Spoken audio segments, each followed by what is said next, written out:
অর্থ এবং পরিকল্পনা মন্ত্রী, সম্ভবত বাংলাদেশের চট্টগ্রামে প্রথম আমরা অর্থমন্ত্রী পেয়েছি, ঠিক আছে, জননেতা জনাব আমির খসরু মাহমুদ চৌধুরী। আজকে এখানে উপস্থিত আছেন মাননীয় প্রতিমন্ত্রী মীর হেলাল, মাননীয় সংসদ সদস্য জনাব আবু সুফিয়ান, মাননীয় বিভাগীয় কমিশনার এবং জেলা প্রশাসক এবং আমাদের ইসরাফিল খসরু, নাজিমুর রহমান সহ সম্মানিত অতিথিবৃন্দ, সুধী সমাবেশ, 41টি ওয়ার্ডের আমাদের রাজনৈতিক নেতৃবৃন্দ এবং যারা আজকে এই কার্ডধারী যারা আছেন এবং সাংবাদিকবৃন্দ, আমি প্রথমে ধন্যবাদ জানাতে চাই এই কাজটা করার জন্য চট্টগ্রাম জেলা প্রশাসন এবং আমার চট্টগ্রাম সিটি কর্পোরেশনের আঞ্চলিক নির্বাহী কর্মকর্তা এবং এখানে সমাজসেবা অধিদপ্তরের যারা কর্মকর্তারা নিরলস পরিশ্রম করেছেন।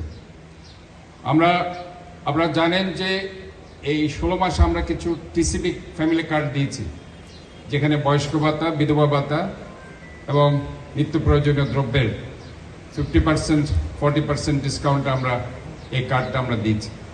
প্রায় 4 লক্ষ পরিবার সে কার্ডগুলো করা হয়েছে, 3 লক্ষ পরিবার পেয়েছে, আর 1 লক্ষ পরিবার বাকি আছে। কিন্তু যে জিনিসটা আমরা ইন্টারিম গভর্নমেন্টের সময় যেটা হয়নি, 2,500 টাকা একটা পরিবারের কাছে, 2,500 টাকা যে কত অমূল্য সম্পদ, সেটা নির্বাচনী প্রচারণায় যখন আবু সুফিয়ান সাহেব বলেছেন, ওনারা যখন বলেছেন যে আমরা এই ধরনের সুবিধা আমাদের প্রেসিডেন্ট তারেক রহমান দেব, অনেকে বিশ্বাস করতে পারেনি, অনেকে উপহাস করেছে, আমরা দেখেছি অনেকে উপহাস করেছে, ওটা আর কি পারবে না। কিন্তু তারেক রহমান সাহেব যেটা বলেন সেটা করে দেখান এবং উনি দেখিয়েছেন। এটাই হচ্ছে নতুন বাংলাদেশ।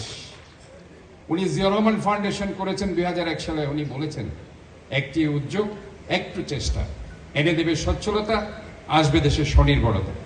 এই স্বনির্ভরতার মধ্যে উনি একটা আত্মনির্ভরশীল আমাদের নারী গোষ্ঠীকে করার জন্য ওনার যে প্রচেষ্টা, ইনশাআল্লাহ সেটা বাস্তবায়ন করে দেখিয়েছেন চট্টগ্রামের সুযোগ্য সন্তান আমাদের সম্মানিত অর্থমন্ত্রী জননেতা জনাব আমির খসরু মাহমুদ চৌধুরী এই পতেঙ্গার 41 নং ওয়ার্ডে।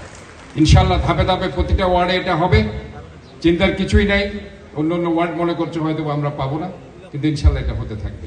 আমি আজকে এই অনুষ্ঠানে যারা অনুষ্ঠানটির আয়োজন করেছেন, জেলা প্রশাসন, সিটি কর্পোরেশন, সমাজসেবা অধিদপ্তর, আমরা তাদেরকে আন্তরিকভাবে ধন্যবাদ জানাচ্ছি এবং আজকের এখানে সুধী সমাবেশকে আবারও প্রাণঢাল অভিনন্দন, শুভেচ্ছা, আপনাদের সবার সুস্বাস্থ্য দীর্ঘায়ু কামনা করে আগাম ঈদ মোবারক জানিয়ে আমি আমার বক্তব্য শেষ করছি।